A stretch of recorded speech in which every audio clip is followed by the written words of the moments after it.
So, what do you do when there is nothing you can do to change or improve a challenging situation? For many, the COVID-19 pandemic has turned their lives upside down, as they're dealing with things they never imagined that they would have to deal with in their lifetime. When you are faced with a problem, or you're experiencing intense emotional distress as a result of the problem, acceptance can be one way to reduce your suffering. And so what I'm proposing today in this brief presentation is that radical acceptance is the skill you can implement to help you accept something you can't change. And so this will be one way of responding when a challenging situation that you feel you have no control over comes into your life.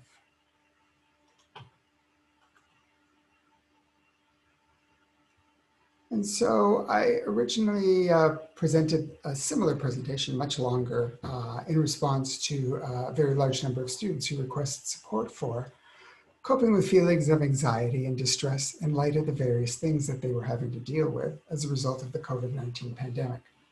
And more specifically, one of the issues that they were having to deal with, or that came up repeatedly, was that many students were having difficulty accepting the situations they were now finding themselves in as a result of the restrictions they were experiencing from the pandemic.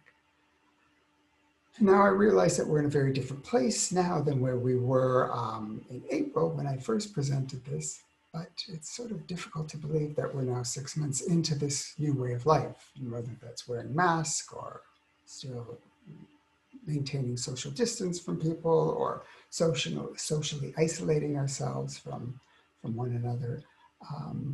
We still have a bit of a ways to go with this.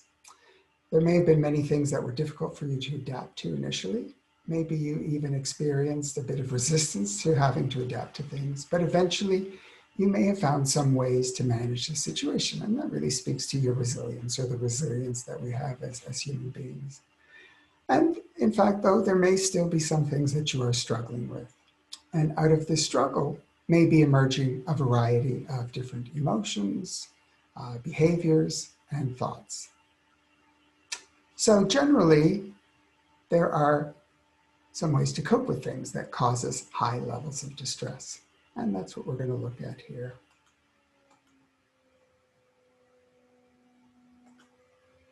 So there are really 5 ways of dealing with situations to help us cope with them. Some of them are helpful, some of them are not so helpful. There are 2 kinds of situations. There are those that we have some control over, and those, in fact, that we have no control over. But in any case, both of these situations will result in painful emotions, high level of anxiety, extreme fear, profound sadness. And the result is that these things will cause us a great deal of discomfort or distress. Depending on the situations, there are sometimes a few things that can be done to cope with these things. So in the current situation we're finding ourselves in, whether it's having to remain in some level of isolation, for some of us not being able to attend work or school, not being able to see people you care about, whether those were classmates from last year, that you may have been looking forward to seeing again this September, but you're not going to be able to do. Other people who are close to us, in some cases our partners. One way of dealing with this is to focus on the solution, which is about solving the problem, if in fact we can. So we can solve a problem by approaching the source of the pain or approaching that situation and seeing how we can create a solution or make some changes to the situation. So for example, if we lose something we really love and if it's something we can replace, we do so. Currently, we're not able to attend school in person or hang out with certain people. The solution has been to move to online classes. For some, this is not a problem. For others, more so. However, it is better than the alternative, which is no contact at all. Right? We've also realized ways of using Zoom, a variety of other platforms to communicate with people that we're not able to see in person. The other thing we can do is change how we feel or change our perception of a situation. So it's about changing your focus. Because if you can shift the emotion from a painful one to one that is more manageable, then by all means do that. So you might think, what are some ways that we can change how we feel? You might try to think differently about what happened. Okay? Our thoughts are almost always connected to our emotions. And so if we can change or revise our thoughts, chances are our emotions will also shift. And here's a slide here that will provide a little more information on that. So let's say there's a situation where a friend of yours walks past you and you sort of say hello to them and they just keep going by without acknowledging you. Now, if your perception or your interpretation of that behavior, which is connected to your thoughts, is I must have done something wrong to upset them, I must have hurt them, they might be put off with me. You might feel anxious, you might feel put off with them. You could feel some tension in your stomach or some sense of unsettled feeling, especially if you feel that you've done something to offend them. However, if your thought is more about the fact that they may not have heard you, or maybe they were distracted by something else that had just gone on in their life, chances are you're going to be more concerned about your friend and what's going on with them and what has happened to them that had distracted them so much that you didn't hear them. So in this case, you weren't really taking it personally, and you probably wouldn't feel so bad about it. Right? In terms of something you can apply more specifically to yourself, shifting our perspective around online learning, saying that, well, maybe it's not such a bad thing. At least now I don't have to travel to school. I'm able to save money. I can stay at home and attend classes in my pajamas, or I don't have to get dressed and go to school. It also gives me more time to spend on my learning or spending more time on doing other things. In terms of shifting the actual thoughts, while you may not like the way things are going right now, it's not the end of the world. Right? Learning this way is a bit challenging. However, with some effort, you can say that I've adapted to things that were difficult in the past, or I have overcome difficult things before, and chances are I can overcome this. And you can also realize that if you do encounter a problem, that there are a variety of resources here that are available to help you through this. And so it's not really the end of the world, but there are in fact some solutions for you here. In a situation in which you have no control, on the other hand, which is different than what I just talked about, where you can't sort of solve the problem or you can't change your thoughts specifically around what's going on.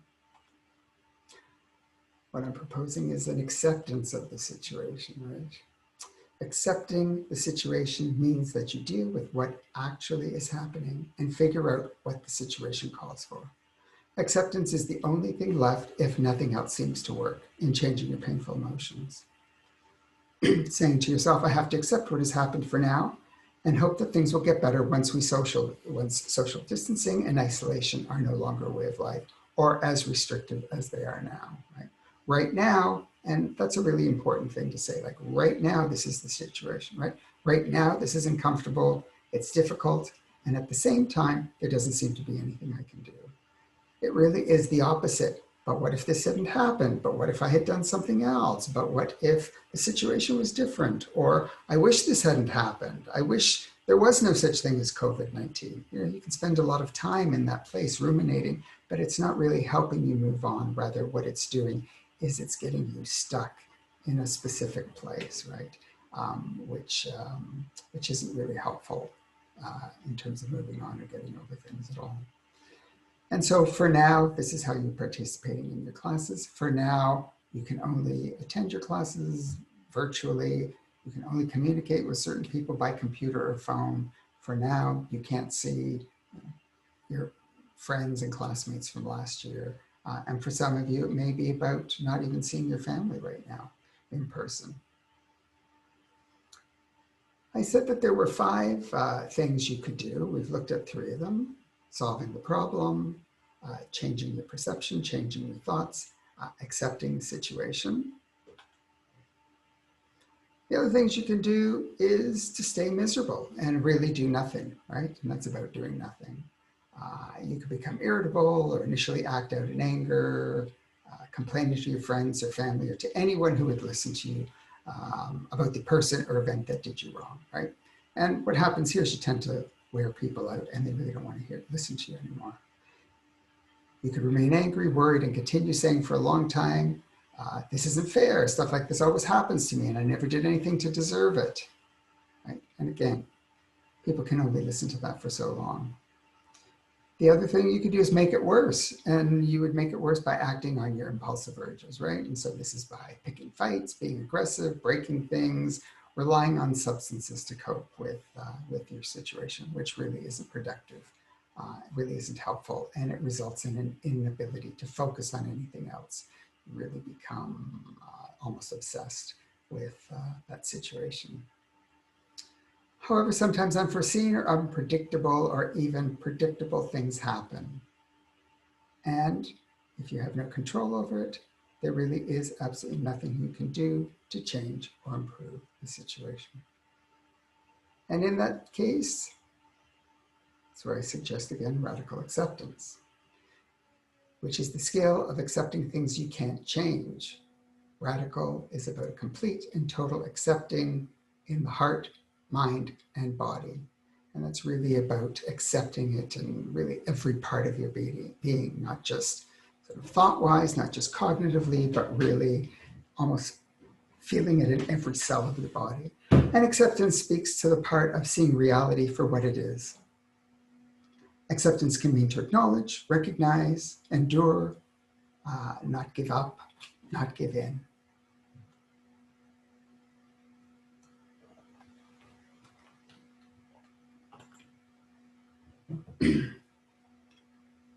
And sometimes people think that acceptance means giving up or giving in.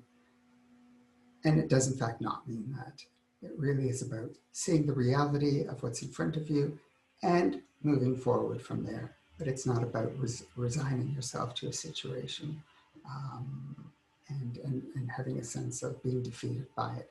But it's really about having the strength to see something for what it is and moving forward from that point. I'm going to show you a video now. And this is about a man named David Meat from Zambia. And his life changed drastically one day. And so we're going to see what the issue was that changed his life and how he engaged in it and engaged in the radical acceptance process to cope with this life-changing event. All right, now give me a second here. I'm going to bring this video up. And let's hope that this works, as I've had some issues with it before.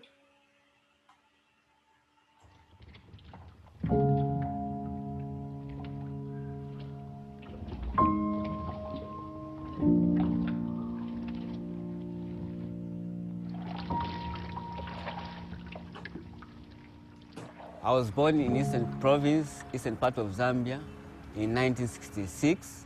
I was a driver as well as a carpenter. I loved most especially moving up and down because I knew so many places as a driver. I really enjoyed the job.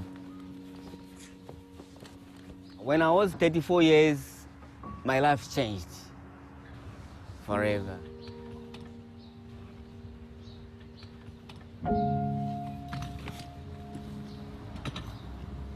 That day, I saw a blister developed on the left leg.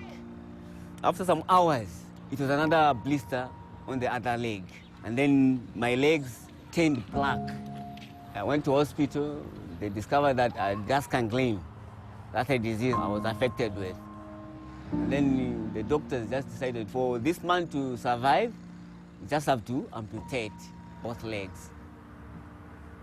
It pained me. I nearly committed suicide.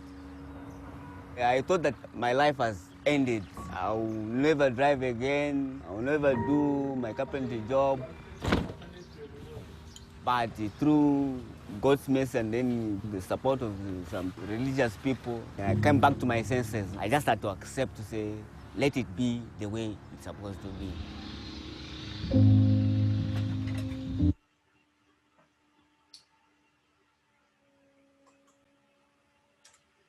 There. So let me just bring this back up. Great. And so we showed you this video because it demonstrated how David's experienced a medical tragedy that significantly impacted his physical and emotional well-being. David considered suicide. He was no longer able to drive a taxi, a career he previously enjoyed. However, we really were so moved by how he was able to move through this tragedy and come to a place of acceptance while doing incredible work.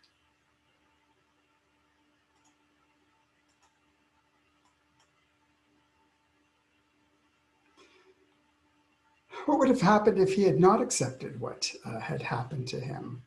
So I ask you to sort of think about that or reflect on that. If he avoided acceptance, he may have ruminated about the loss of his legs and his mobility, which may have led to feelings of hopelessness and despair, which may have led to him spiraling to a very severe depression and even acting on thoughts of suicide. He could have become stuck in a narrative of why me and become cynical and bitter. So if David avoided accepting his circumstances, it could have also led to maladaptive behaviors, self-harm, substance use, dependency, and ultimately suicidality. But by facing and accepting the loss of his legs and his career, he was able to consider other possibilities for his life, which then allowed him to reduce his suffering. And so if you're to watch the rest of the video, what we see is that he relied on his work as a carpenter, and he got work making crutches and prosthetics for people who had themselves were either crippled or had some injuries and needed some assistance, or had lost limbs. And ultimately what we find out is that David himself eventually was able to obtain prosthetic legs and is in the process of using those legs to walk again. Okay. So similar to David's experience, sometimes we need to tolerate and accept painful events and feelings that we can't change. So what does accepting reality look like with regards to COVID-19? Accepting that we are probably going to be indoors and socially distancing more than we have been, especially now. You know, we've had sort of a bit of a break in the summer. We've been out more, but as the weather starts to shift and it gets colder, we'll probably be having to isolate much more than we have in the last few months. We may not be able to see people we care about for some time. Celebrating milestones, birthdays may look different or maybe postponed. For some graduations, you know, whether you're graduating from high school were postponed. Those who were graduating from Humber supposedly in June, that didn't happen in person. What we can and cannot do are being dictated to us, and decisions that we could easily make on our own in the past are being made for us these days. And so why radical acceptance? Because it's about trying. Acceptance is a way to reduce your suffering when you can't solve the problems or change your emotions.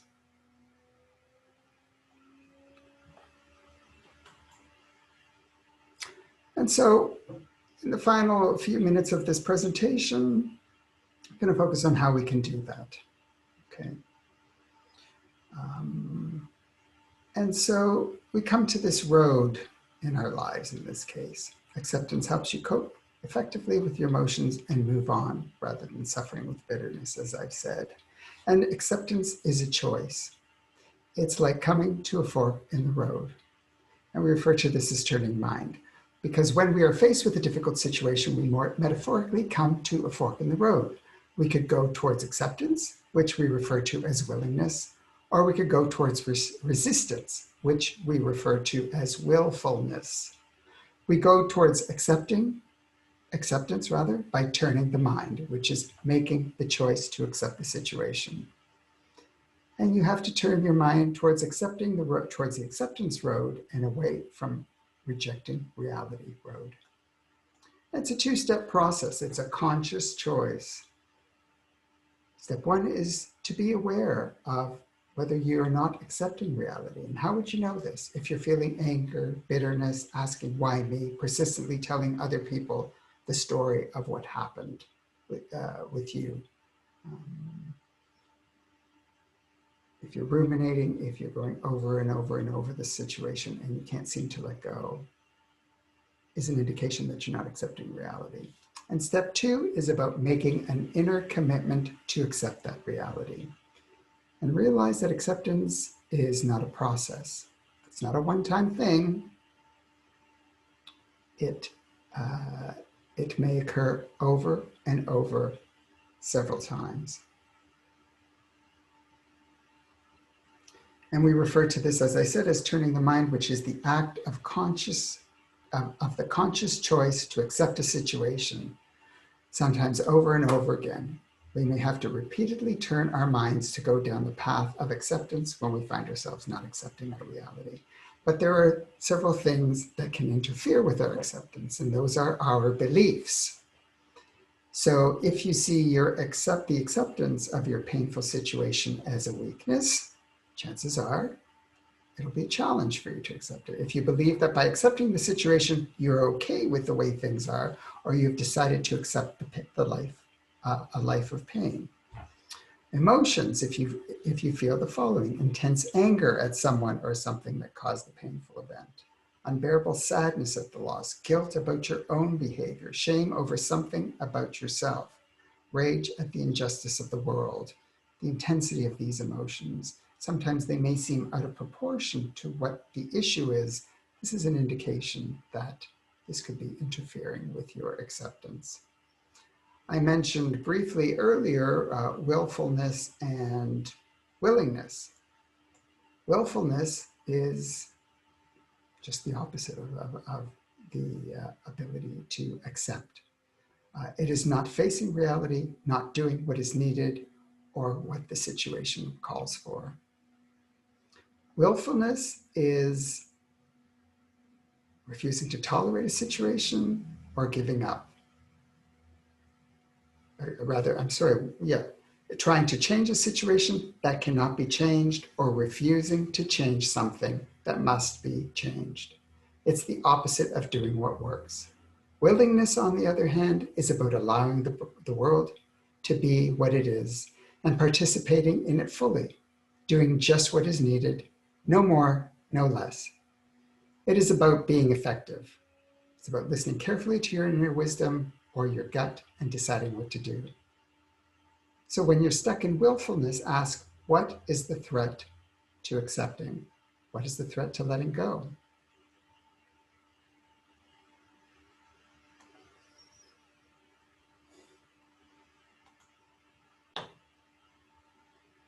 And so in conclusion, just going to come back here for a minute. You have a choice in this matter, right? As I said, just to do a little recap, if you can find a solution to a situation that's causing you distress, by all means, solve that problem. If you can change your perception, the way you're thinking about something, by all means, do that.